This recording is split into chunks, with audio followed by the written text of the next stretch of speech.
성경을 통해서 우리는 하나님의 선민이라고 일컬어지는 이스라엘이 결국 그 마지막에 가서는 이방 나라의 멸망을 당하고 백성들은 전쟁의 포로가 되어서 그 민족은 결국 열국들 가운데로 흩어지게 되는 그런 결과를 보게 됩니다.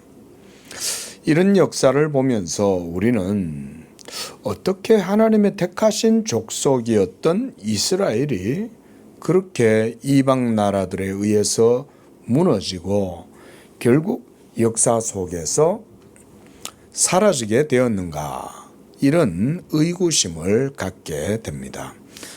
우리가 생각할 때 하나님의 언약 백성이라고 한다면 결코 멸망하지 않을 것이고 또 복을 받을 것이고 어떤 전쟁에서도 이기게 될 것이며 그 나라는 크게 부강해져야 할 텐데, 이렇게 하나님의 선민이라고 하는 이스라엘이 멸망을 당하게 되는 것을 볼 때, 그래서 어떤 이들은 이스라엘의 하나님도 그저 이 세상의 많은 신들 가운데 하나의 신에 불과했던 것이 아닌가. 그렇지 않고서야 이렇게 자신을 섬기는 백성들을 이방 나라들에 의해 멸망당하도록 내버려 두는가.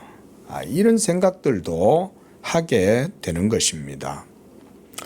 그런데 우리가 성경을 좀 더 면밀하게 들여다보면 이스라엘의 멸망은 이미 모세의 시대부터 또 여호수아에 의해서도 예고가 되었다는 사실입니다. 이스라엘은 아직 광야에서 떠돌고 있고 아직 그 가나안 땅에 들어가지 않았음에도 불구하고 하나님은 모세에게 이스라엘이 가나안 땅에 들어가게 되더라도 결국은 그들은 하나님께 재앙을 당하고 멸망하게 될 것이다, 이것을 벌써 말씀하고 있습니다. 우리 신명기서 31장 말씀을 한번 찾아보도록 하겠습니다. 16절 말씀 우리 한 목소리로 읽어보겠습니다. 시작. 또 여호와께서 모세에게 이르시되 너는 내 조상과 함께 누우려니와 이 백성은 그 땅으로 들어가 음란히 그 땅의 이방신들을 따르며 일어날 것이요 나를 버리고 내가 그들과 맺은 언약을 어길 것이라. 그 다음 29절입니다. 시작.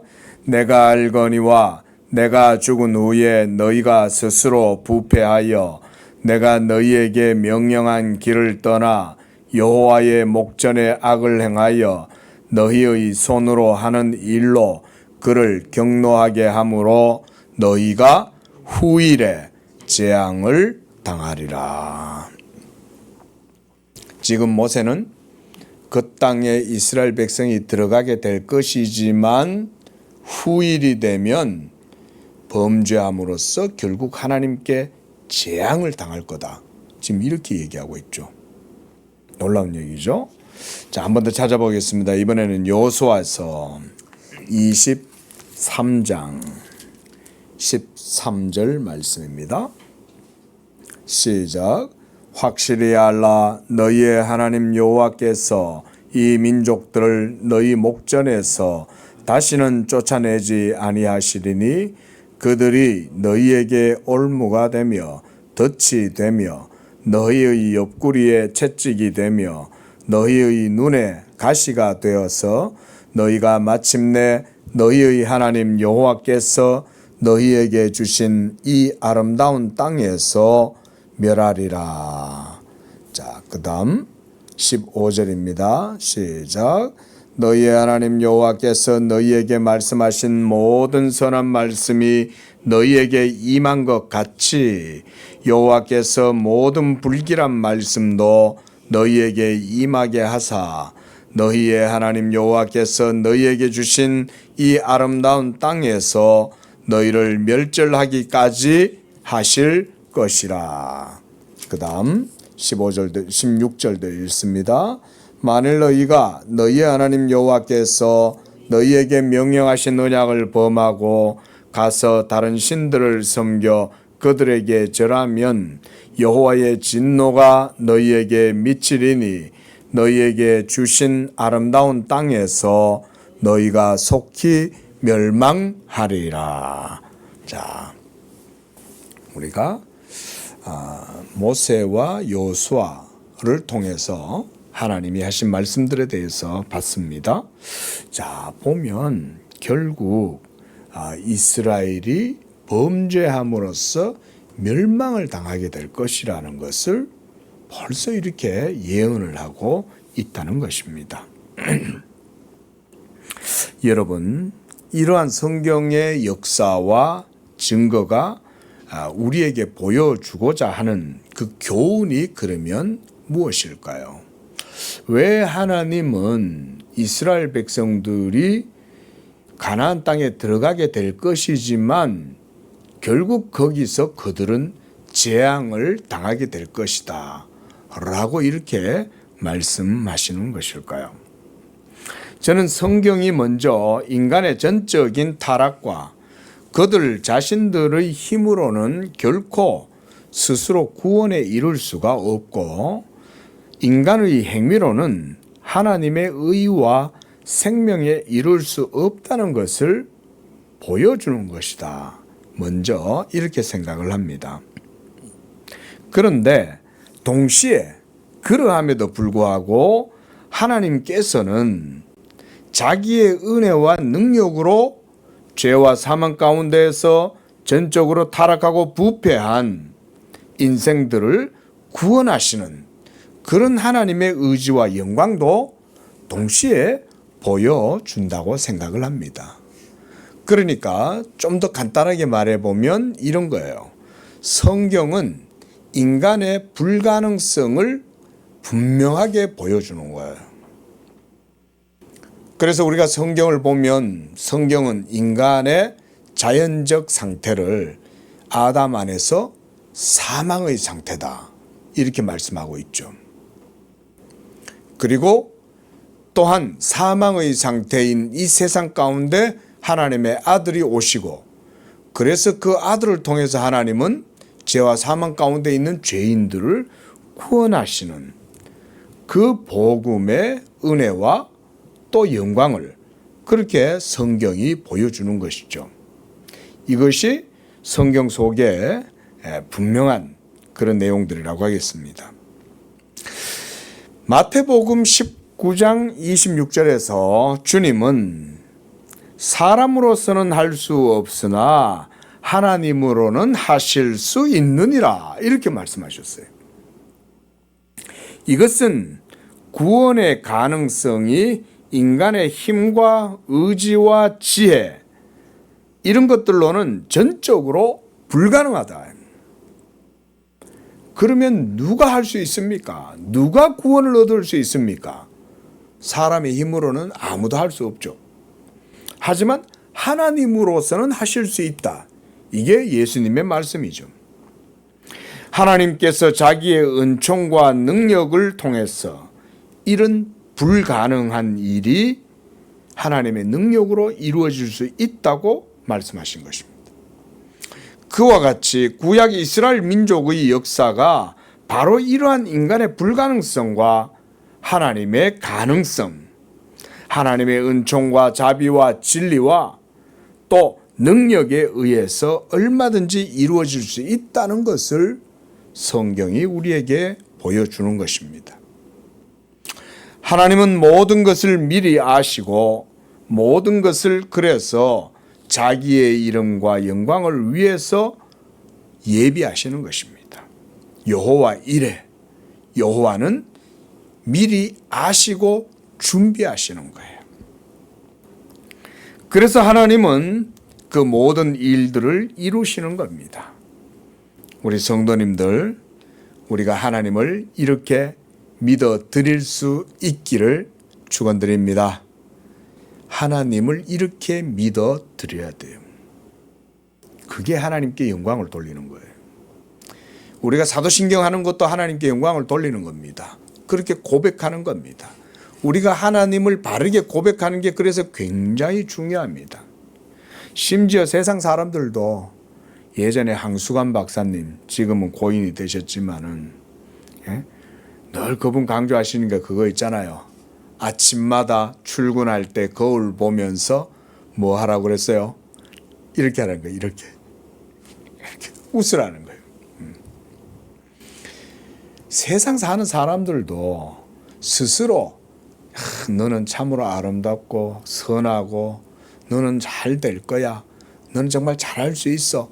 스스로 자기를 다독이고 격려하고 이렇게 하면 그것에 의해서도 힘을 얻는다고 말하는데 여러분 하나님을 믿는 성도들이야 하물며 이렇게 우리가 하나님을 바르게 믿어드리고 그 하나님께 대한 신앙의 고백을 바르게 하고 이렇게 하면 여러분 그것이 정말 진정한 저는 성경적인 복을 받는 비결이다 그렇게 생각을 합니다. 할렐루야. 그렇게 우리가 하나님을 믿어 드리는 거예요. 그래서 바른 고백이 굉장히 중요해요.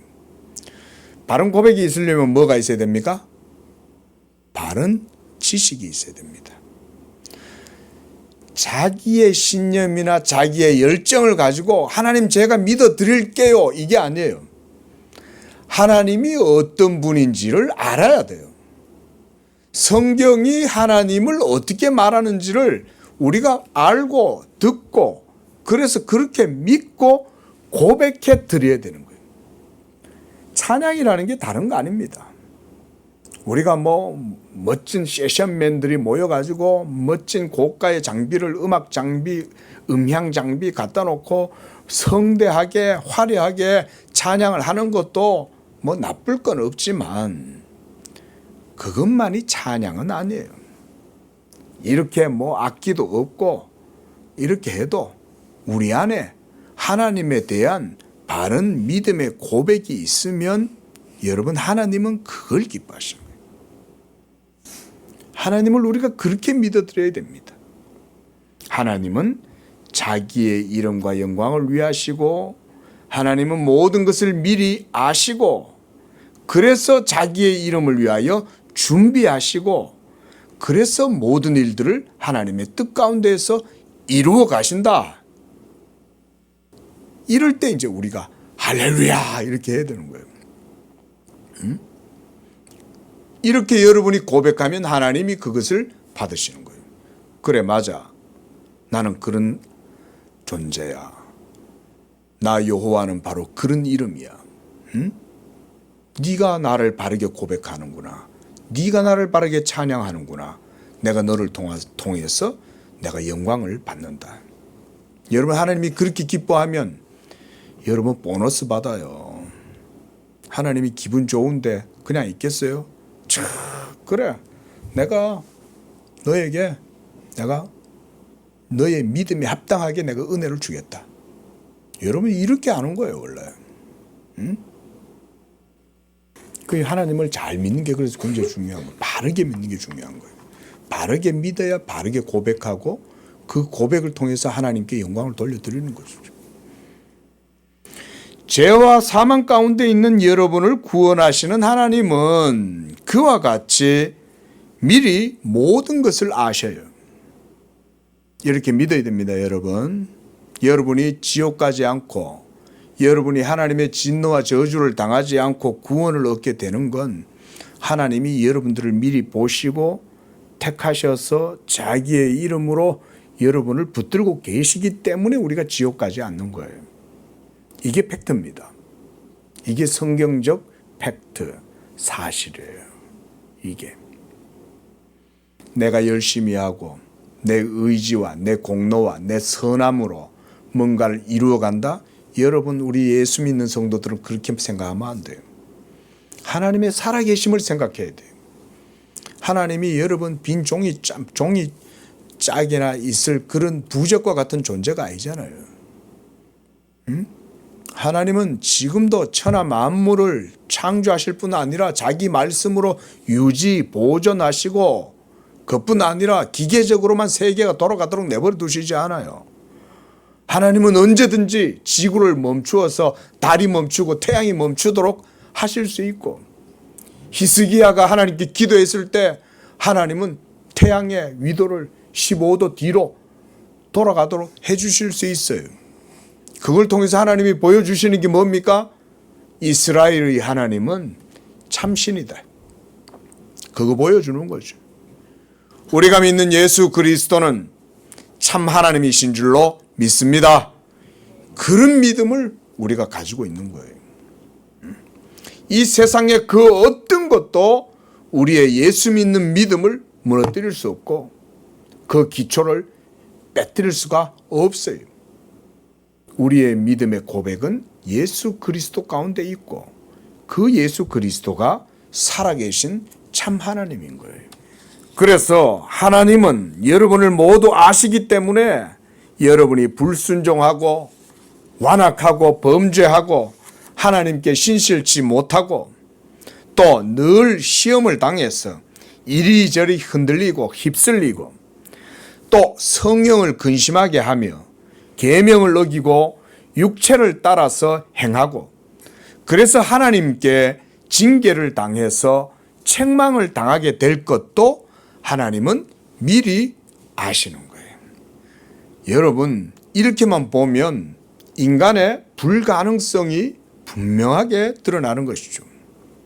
그렇게 되면 누구도 그 앞에서 생명을 얻거나 구원을 얻을 수 있는 사람은 한 사람도 없을 거예요.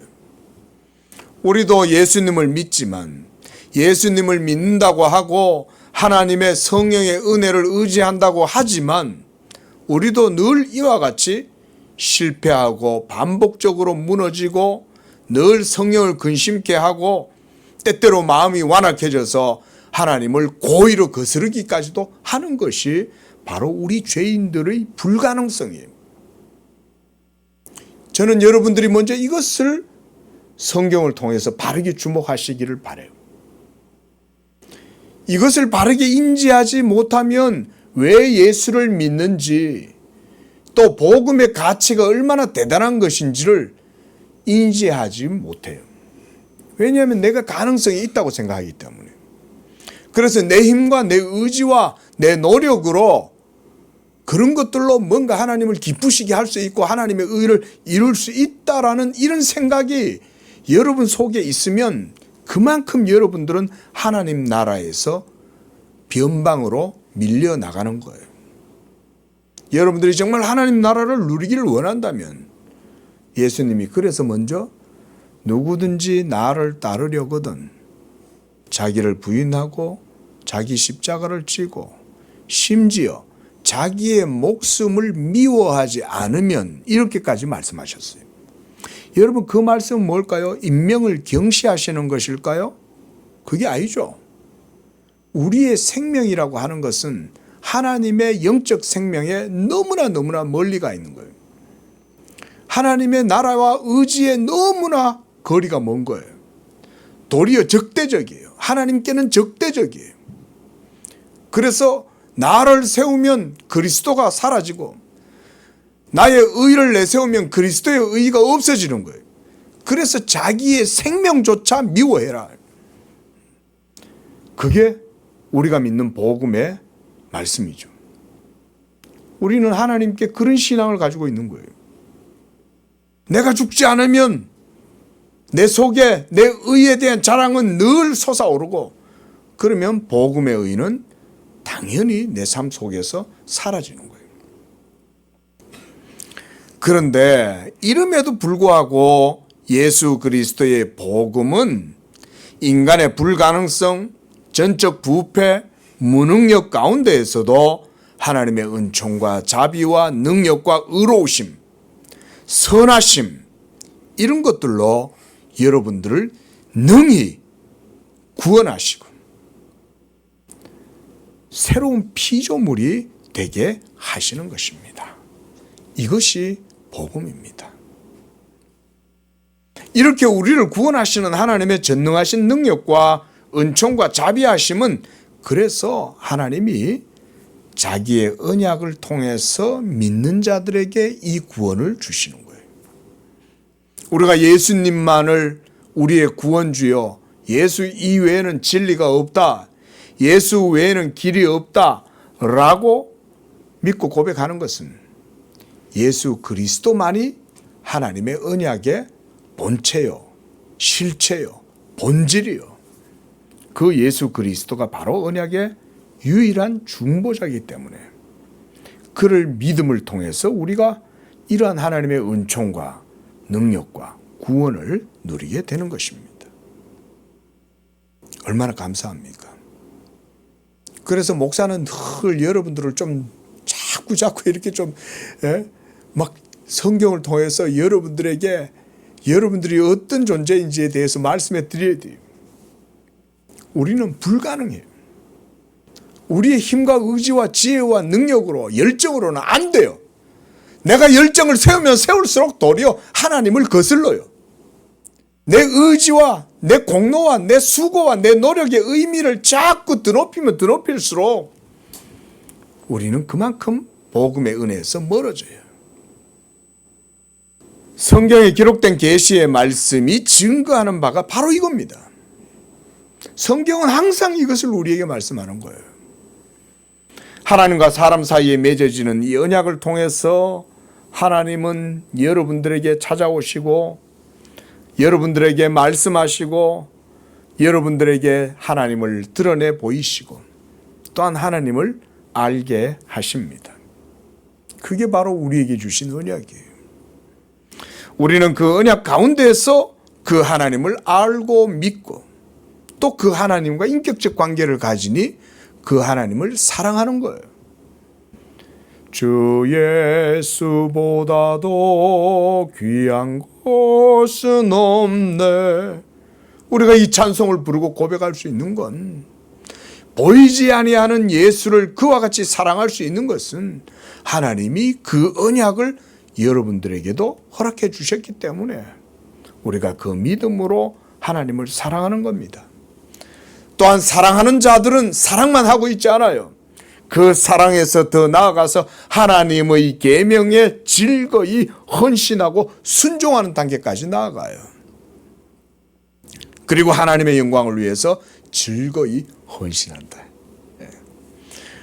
우리 양재교회와 우리 모든 성도님들의 믿음은 저는 이와 같이 하나님을 사랑하고 그분의 계명을 따라 즐거이 헌신하는 그런 복된 믿음이 다 되어지기를 축원을 드립니다. 하나님께서 구약 이스라엘 백성 야곱 족속들에게 원하셨던 것이 바로 그거예요. 하나님이 구약의 모든 역사 속에 그들을 택해서 가나안 땅을 그들에게 약속의 기업으로 주고 거기에서 그들의 모든 선조들과 예수 그리스도께서 오실 때까지 그 가나안 땅 팔레스타인에서 그들로 하여금 하나님을 섬기고 살아가게 하셨던 원 뜻은 바로 그것입니다. 하나님을 사랑하고 하나님의 언약 안에서 그 계명에 즐거이 헌신하고 그렇게 하나님을 섬기기 위하여 하나님은 이스라엘 백성들을 딱 불러가지고 택하셔서 그 가나안 땅에다가 딱 심어 놓으신 거예요. 제가 어제 이 예쁜 꽃을 사서 여기다가 옮겨서 심어 놨습니다. 예쁘죠? 하나님이 이스라엘을 이렇게 택하여서 애굽의 육묘장이라 그러죠.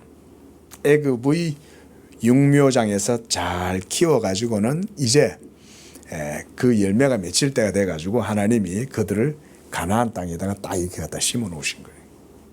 딱 그렇게 생각하시면 돼요. 하나님의 언약 안에서 그들은 하나님께 합당한 예배와 제사와 경배를 드리고 그 하나님만을 섬기면서 진리 안에서 생명과 의를 누리는 것. 얼마나 행복한 일입니까?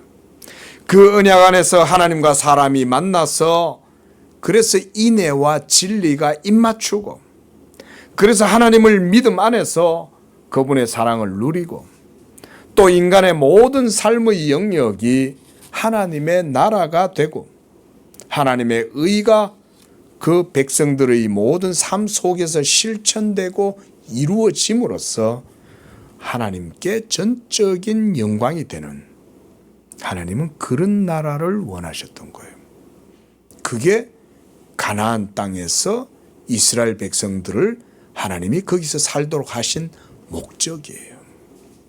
그래서 이사야 선지자는요, 5장 1절과 2절에서 이런 이스라엘을 이렇게 말해줍니다. 이사야서 5장 1절입니다. 나는 내가 사랑하는 자를 위하여 노래하되 내가 사랑하는 자의 포도원을 노래하리라. 내가 사랑하는 자에게 포도원이 있으며 심히 기름진 산이로다. 이거는 이제 가나안 땅을 얘기하는 거예요. 젖과 꿀이 흐르는 그 기름진 산. 근데 2절에서 선지자는 이렇게 말합니다. 땅을 파고 돌을 제하고 거기에 극상품 포도나무를 심었도다.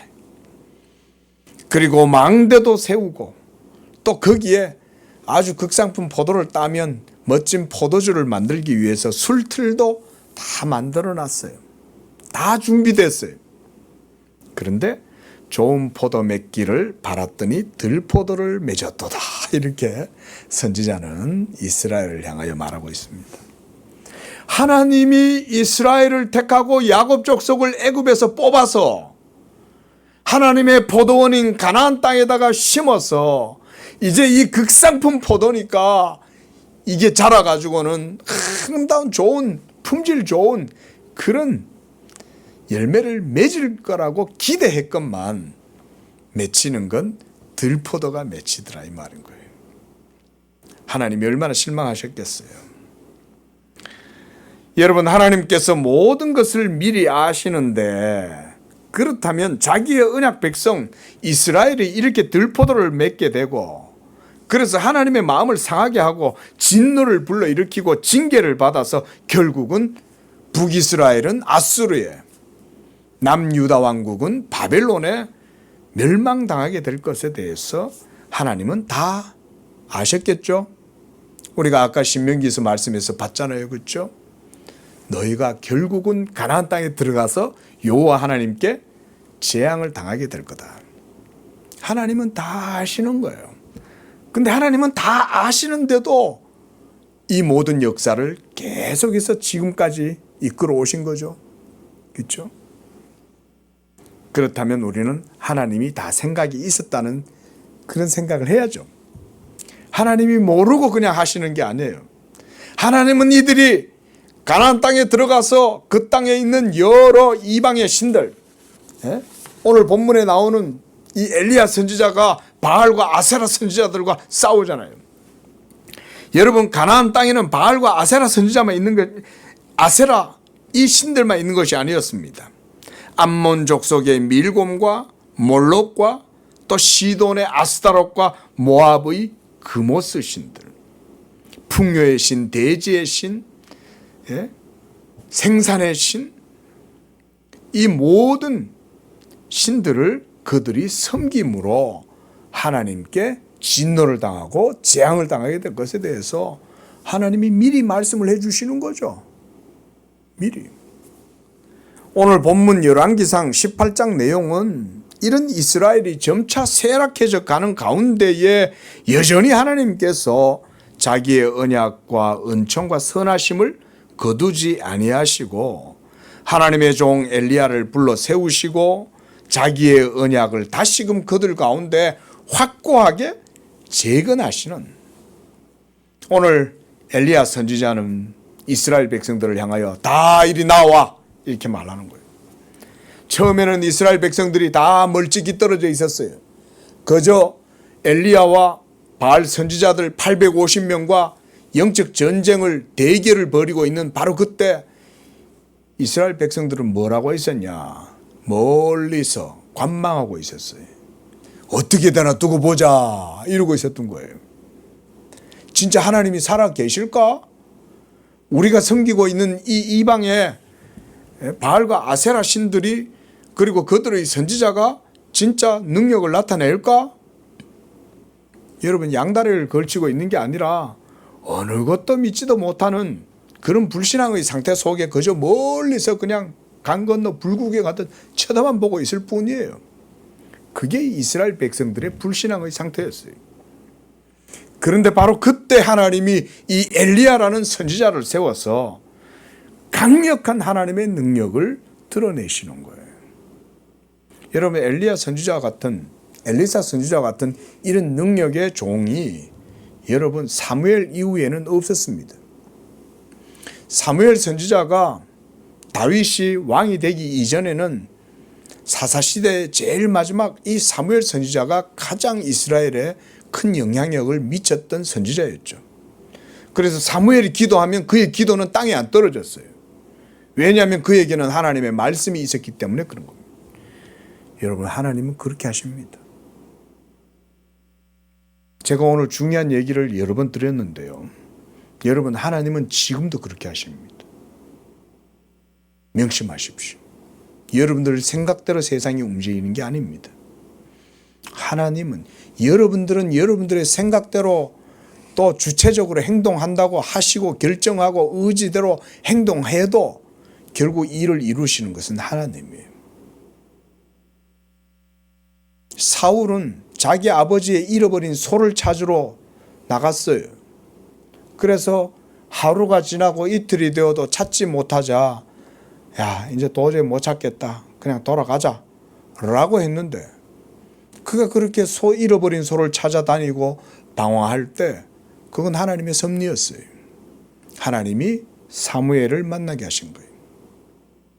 이미 사무엘은 벌써 다 준비해 놓고 있었어요. 하나님이 사무엘에게 뭐라 그랬습니까? 내일 이맘때 되면 네가 어떤 젊은 사람 둘을 만나게 될 거다. 그 가운데 내가 왕으로 세울 사람이 거기 있다. 내가 그 사람을 이스라엘의 왕으로 세울 거다. 그러니까 사무엘은 아직 사울을 만나지도 않았는데 벌써 사울을 위하여 자리와 음식을 다 준비해 놓고 벌써 연회도 다 준비해 놓고 있는 거예요. 여러분, 하나님은 모든 일들을 다 아시고 행하세요. 여러분, 그런 하나님을 여러분이 고백해야 됩니다. 하나님은 벌써 사울을 택했지만 사울 이후에 다윗을 하나님이 벌써 염두에 두고 계시는 거예요. 사울은 진정한 왕이 아니야. 하나님이 정말 마음에 합한 왕이 있어. 내가 그를 통해서 내 언약을 이룰 거야. 벌써 하나님은 다윗을 벌써 아시고 생각하고 계시는 거예요. 근데 인간들이 세운 왕은 결국 무너지고 하나님이 기뻐하시고 택하신 자가 진정한 왕이 될 거라는 것을 하나님은 다윗과 사울을 통해서 보여주시는 거예요. 오늘 제가 말씀드렸듯이 이스라엘이 멸망하게 될 거라는 것은 하나님이 미리 다 아시는 거예요. 근데 왜 하나님은 그들이 멸망하게 되고 실패하게 되고 결국 재앙을 당해서 전 세계에 흩어지게 될 걸 아시면서도 왜 하나님은 이렇게 하셨는가? 우리는 여기에 포커스를 맞춰야 되는 거예요. 그럼에도 불구하고 하나님은 오늘 이렇게 엘리야 선지자를 또 보내서 무너진 제단을 다시금 수축하게 하시는 거예요. 구약의 이스라엘 백성들처럼 오늘날 우리 신약의 성도들이라고 해서 여러분들과 그들이 다르다고 생각해서는 안 됩니다. 도리어 그들은 오늘날 우리들의 표본이고 모형이에요. 하나님이 그들을 프로토타입으로 그냥 정하셔서 택하신 거예요. 우리는 표본 모델, 그들은 우리의 표본 모델이에요. 하나님은 먼저 그들을 택하시고 자기의 언약을 세우시고 그들로 하여금 표본 모델이 되게 하신 것입니다. 그리고 하나님은 그들을 통해서 인간의 불가능성, 여러분들의 불의함, 여러분들의 전적 부패와 타락의 상태를 보여주시는 거예요. 그리고 사람으로는 인생들로서는 하나님의 생명과 의에 이를 수 없다는 것을 보여주는 거예요. 이게 이스라엘의 멸망의 저는 성경의 교훈이라고 생각을 해요. 그런데 그들은 다 무너지고 세계 열방 가운데 다 흩어졌을 때 하나님이 그때서야 비로소 구원자 예수 그리스도를 보내주시는 거예요. 바벨론도 무너지고 메디아와 페르시아도 무너지고 헬라 제국도 무너지고 로마가 강성할 그때야 비로소 하나님의 아들이 때가 참에 오시고 그렇게 해서 구원을 이루시는 거죠. 여러분 2000년 전에 예수 그리스도가 그때 오신 것은 하나님의 때가 그때서야 이루어지는 거예요.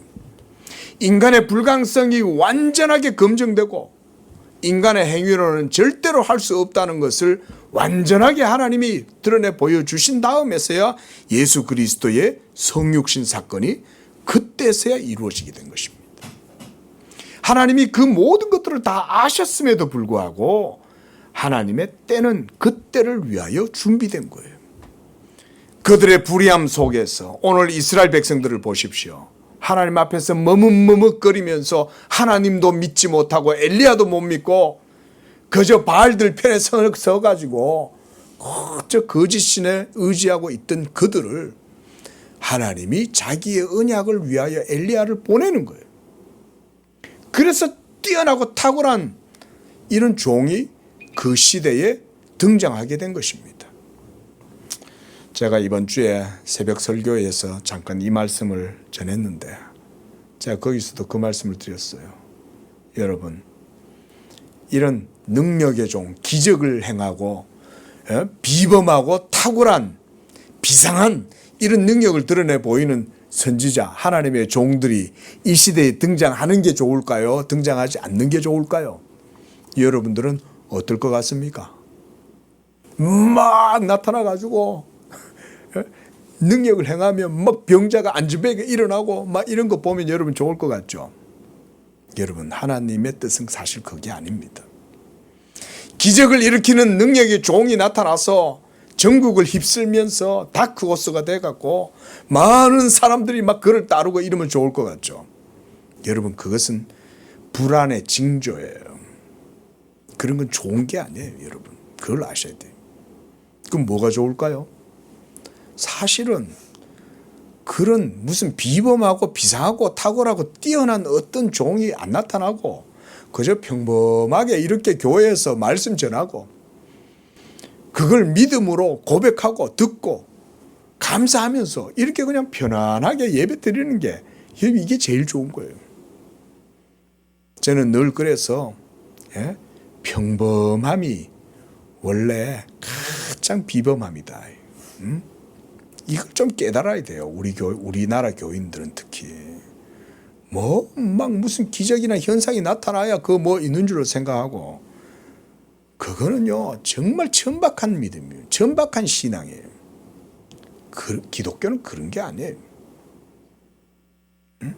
무슨 막 능력이 나타나가지고 안진배가 일어나고 물론 병 고치면 좋죠.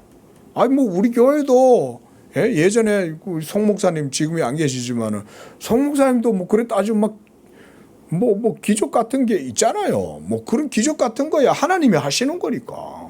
아니 송 목사님 왜 병이 병원에서 이제 수술하시려고 그랬는데 그런 병이 나을 건지 누가 알았어요? 남상순 목사도 몰랐어요. 나는 병원에 가서 수술하실 거라는 거 저한테 얘기도 안 하셨어요. 근데 병원 가서 수술하려고 보니까 모든 병이 다 사라진 거죠. 의사도 놀래고 본인도 놀래고. 그래가지고 우리 송 목사님이 교회에 와가지고는 본인이 자기 입으로 그냥 말씀하신 거 아니에요. 하나님이 제 병을 고쳐주셨습니다. 그래도 우리 교회는 아우 할렐루야 이렇게 하지만 뭐 그것 갖고 들뜨고 뭐 그런 무슨 뭐 기적과 그런 게 나타났다고 해서 그거 가지고 그러진 않죠. 왜 그러냐? 하나님께 감사는 하죠. 아유 하나님 우리 귀한 교회의 지체를 목사님을 고쳐주셔서 감사합니다. 기도해야 하죠. 그런다고 해서 무슨 기적이 일어난 것 자체 가지고 호들갑들 하나도 없어요. 지금 이 순간 저는 늘 그래요. 지금 이 순간 내가 건강한 마음과 내가 호흡하고 있고 무엇보다 내가 이 시간 하나님을 믿고 있고 하나님 말씀 듣고 있고 예배하고 있다. 이것만큼 큰 은총이 어디 있어요. 제발 이렇게 좀 깨달아라. 이렇게. 기적이 일어나가지고 거기 막 휩쓸려 다니면요. 그건 재앙이에요, 여러분. 거짓 선지자들이 얼마나 나타나가지고 여러분 예수님도 그 말씀하셨잖아요. 도처에 거짓 선지자들이 일어나서 기사와 이적을 행한다는 거예요. 그래서 기사 이적 따라다니면 신앙도 안 자라요. 그리고 그런데 쫓아다니면 삶도 온전치가 못해요. 예? 그래서 은사론자들이 보면요, 이 정신이 없어요. 뭔가 열정적으로 믿는 것 같은데 지식이 없으니까 맹신주의에 빠져가지고 사리를 분별을 못해요. 저는 우리 한국교회 내에 기독교가요, 우리 예수 믿는 교회 성도들이 하나님의 말씀에 합당한 믿음의 상태, 그래서 지식의 신앙이 좀 자라야 돼요. 맹목적인 것에만 전부 다 매여갖고 앞에서 무슨 어떤 목사가 막 하나 나서가 소리 지르고 막 이러면 전부 그거 휩쓰여가지고 정신줄 놓고 사리 분별도 못하고 하나님이 기뻐하시겠냐고요. 응? 지식이 그렇게 중요한 거예요. 지금 이스라엘 백성들 보세요. 지금 엘리야 편에 당연히 서야 되는 거 아니에요? 그죠? 엘리야 편에 당연히 서야 되는데도 그들은 지금 사리 분별을 못해요. 예? 바알 선지자들이 이기지 않을까? 그리고 하루 종일 그거 쳐다보고 있는 거죠. 바알 선지자들이 하루 종일 자기들의 몸을 막 옷을 벗어 던지면서 자기 몸을 긁고 피를 내고 그러면서 막 자기를 학대하면서 소리를 지르고 자기들의 바알신과 아세라신이 응답해 달라고 기도했지만 엘리야는 옆에서 뭐 했을까요, 여러분? 제가 조금 코믹하게 조금 퍼포먼스를 한번 해보겠습니다. 엘리야는 옆에서 성경책 펼쳐놓고 가만 앉아서 아마 성경 보고 있었을 거예요. 그러면서 뭐라 했겠어요? 피식 웃었겠죠. 아이고, 참 어리석은 인생들아, 이러고 있었겠죠. 근데 이제 다 때가 되니까 안 되잖아요. 그러니까 이제 야, 다 비켜, 이제 내 차례야, 이러면서 엘리야가 오늘 어떻게 합니까? 제단을 쌓고 그 다음 엘리야가 하는 걸 보십시오. 자, 본문 보시기 바랍니다. 엘리야가 어떻게 해요? 먼저 이스라엘 백성들을 다 불러요. 먼저는 30절에. 그리고 그들이 보는 앞에서 하나님께 대한 제단을 수축합니다. 그런데 31절을 보면 엘리야는 상징적인 퍼포먼스를 행해요. 야곱의 아들들 이스라엘 12지파의 수요를 따라서 돌 12개를 취해서 제단을 쌓습니다. 그리고 32절에 보면 여호와의 이름을 의지하여 돌로 제단을 쌓고 또 그 제단을 돌아가면서 도랑을 만들고 그리고 나무를 버려놓고 그 위에다가 송아지를 각을 떠서 번제물을 이제 그 위에 올려놓고 그러고 난 다음에 엘리야가 또 하는 행동은 물을 채워다가 그 위에다 다 부어라요. 번제물과 나무 위에다가 붓는 거예요. 여러분, 자, 번제를 드릴 때 불로 태워서 번제물을 살라서 여호와 하나님께 바치는 거잖아요. 근데 나무에다가 물이 묻으면 불이 붙어요, 안 붙어요? 어린이 대답해 봐요. 응? 나무에 물을 부어 놓으면 불을 붙일 수 있어요, 없어요? 못 붙이죠, 그죠? 그런데 지금 엘리야가 보세요. 여호와를 의지하여 거기다가 물을 콸콸콸 넘치도록 부어요. 34절에 보면 다시 그리하라. 그래가지고는 또 물을 콸콸콸콸 부어요. 여러분, 지금 이때가 이스라엘이 심각한 기근, 가뭄으로 물을 찾을 데가 없는데요. 이때가. 예? 근데 이 물을 어디서 준비를 해왔겠어요? 응? 어딘가에서 이 귀한 물을 가져와 가지고 거기다 다 들러붙는 거예요. 지금 이스라엘은 가뭄이 들어가지고 모든 동식물들이 다 말라 죽어가는 그런 상황이잖아요. 근데 그런데도 물을 3번이나 들어붙는 거예요. 3번이나. 34절 보면 또 이르되 3번째로 그리하라. 또 3번째로 그리하니까 물이 제단에 두루 흐르고 도랑에도 물이 가득 찼더라. 여러분, 제단을 뭐 요만하다 이렇게 생각하시면 안 됩니다. 이스라엘의 12돌을 취했다고 할 때도 제단이 커요. 그리고 그 위에다가 이제 나무를 딱 해놓고 거의 사방 한 2-3평 정도는 된다고 생각해야 됩니다. 그리고 얼마나 많은 물을 갖다 부었겠어요. 땅도 흥건하게 물이 스며들어서 다 젖었을 거 아니에요. 그때 36절을 보세요. 이제 저녁 소재 드릴 때가 되었습니다. 엘리야가 하나님께 기도합니다. 엘리야의 기도를 바라보면 아브라함과 이삭과 이스라엘의 하나님이여 이렇게 기도하고 있습니다. 그리고 이때 선지자는 하나님 여호와께서 이스라엘의 하나님이시고 엘리야가 하나님의 종이라는 것과 하나님의 말씀대로 이 모든 일이 이루어지는 것을 알게 하옵소서. 그가 지금 이렇게 하나님께 기도하고 있습니다. 여러분, 이것이 저는 엘리야의 언약에 호소하는 기도다. 성경 속에는 하나님의 언약의 사람들이 이 언약을 붙들고 하는 기도가 여러 차례 나와요. 그중에 엘리야가 하나님께 기도하는 이 기도문이 언약에 호소하는 기도문이에요. 그래서 37절에 그가 이렇게 하나님께 기도합니다. 주 여호와는 하나님이신 것과 주는 그들의 마음을 돌이키시는 하나님이신 것을 알게 하옵소서. 지금 엘리야는 아브라함과 이삭과 그리고 이스라엘 이 야곱의 하나님이라는 것을 그 백성들로 하여금 알게 해달라고 이렇게 하나님께 기도하고 있는 거예요. 그래서 하나님의 말씀대로 이 모든 것들이 다 이루어지고 행하신다는 것을 알게 하옵소서. 자, 왜 이렇게 엘리야는 기도할까요? 무너진 언약을 다시금 세우기 위해서 이렇게 하는 거예요. 그래서 이스라엘의 12아들들 그 지파들의 수요에 따라서 그 돌을 상징적으로 그 제단에다가 쌓는 거예요. 그리고 그 위에 물을 부어서 여호와의 불이 내려오기를 하나님께 기도하고 있는 것입니다. 그래서 38절 보면 이제 하나님께서 이 언약의 기도에 응답하시는 겁니다. 그래서 여호와의 불이 하늘에서 내려오는 거예요. 사람이 토치를 가져가 가지고 거기 휘발유를 갖다가 부은들 붓겠습니까? 물이 이렇게 많은데. 그런데 여호와의 불이 임하면서 번제물과 나무와 흙과 돌까지 다 태웠다. 그 말은 거기에 스며들어 있었던 모든 수분들조차도 싹 다 말려버렸다 이 말이죠.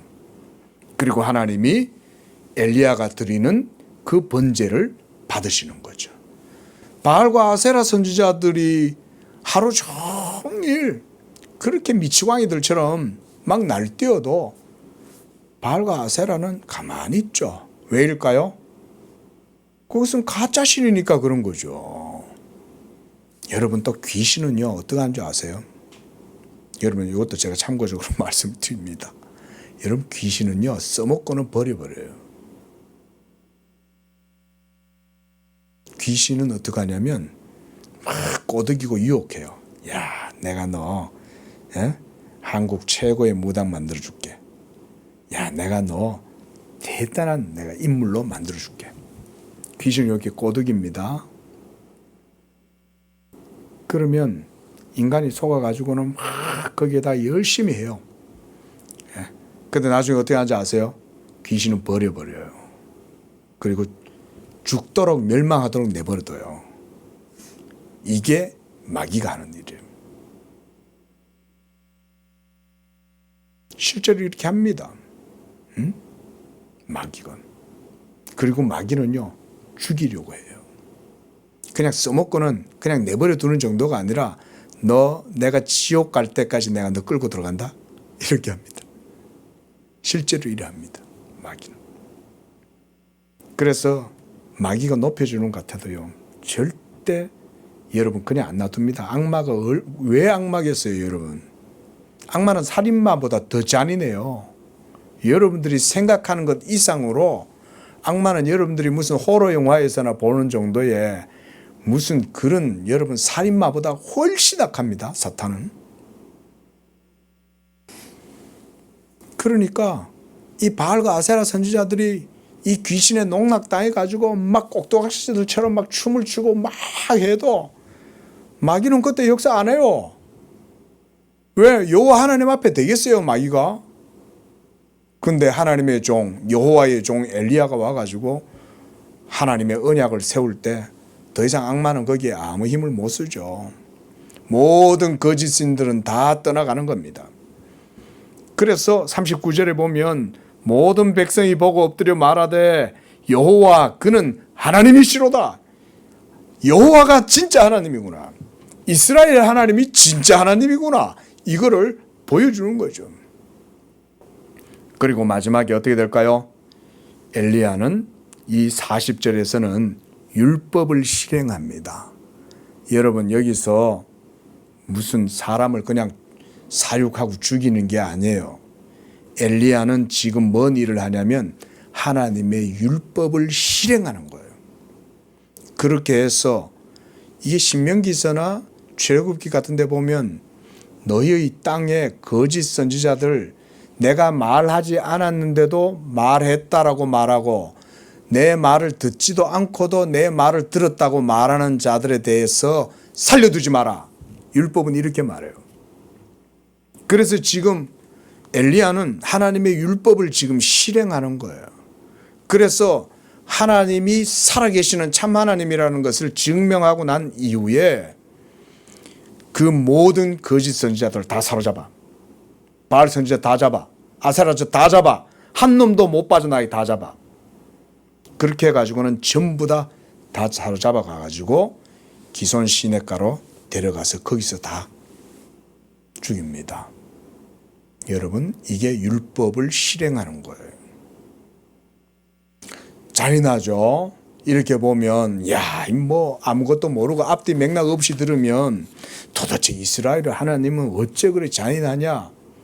여러분 우리 성도님들이 이 세상에서 신앙생활 하실 때 진짜 살아계시는 참 하나님에 대해서 여러분들이 아셔야 됩니다. 하나님을 믿고 안 믿고는 장난이 아니에요. 그냥 문학 작품을 읽느냐 내가 어떤 장르를 선택하느냐의 문제가 아니에요. 신앙생활은요. 사실은 천국 가고 지옥 가는 문제 아닙니까? 그렇죠? 하나님이 얼마나 여러분 그런 진리의 문제에 대해서 중요하게 생각하시겠어요. 그래서 성경은요. 성경 속에는 그래서 인간의 말이나 장난이 없어요.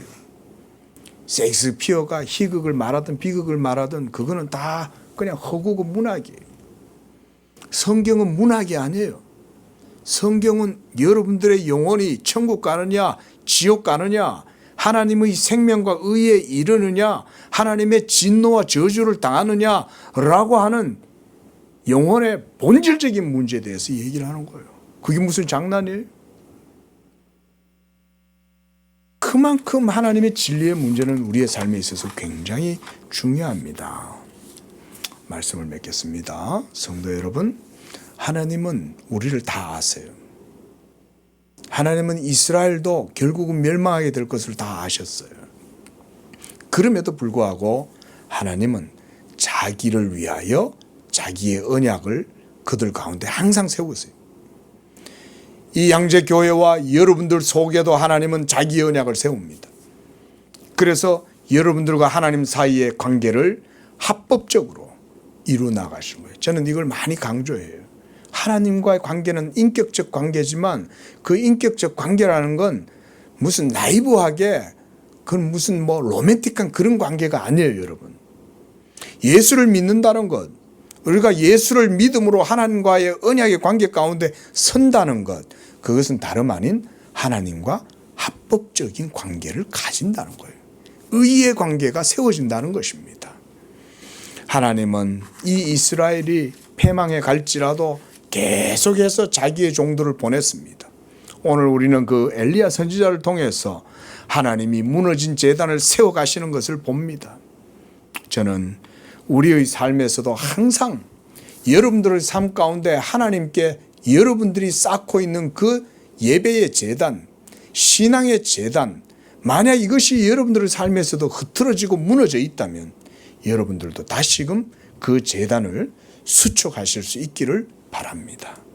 그러할 때 예수 그리스도를 다시 믿고 그 믿음 가운데 하나님과의 관계가 언약의 관계로 다시 세우고 그 가운데 나아가면 주의 말씀 가운데 또한 역사하셔서 하나님께서 은혜와 능력 가운데 여러분들에게도 복을 주시는 줄로 믿습니다.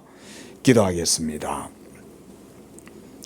거룩하시고 자비로우신 하나님, 주의 선하심과 은총과 자비하심을 통해서 이와 같이 오늘날도 여전히 하나님의 택한 백성들, 주의 말씀을 가지고 있는 성도들의 삶 속에 이와 같이 여호와의 은총과 능력과 복이 함께 하시는 줄로 믿습니다.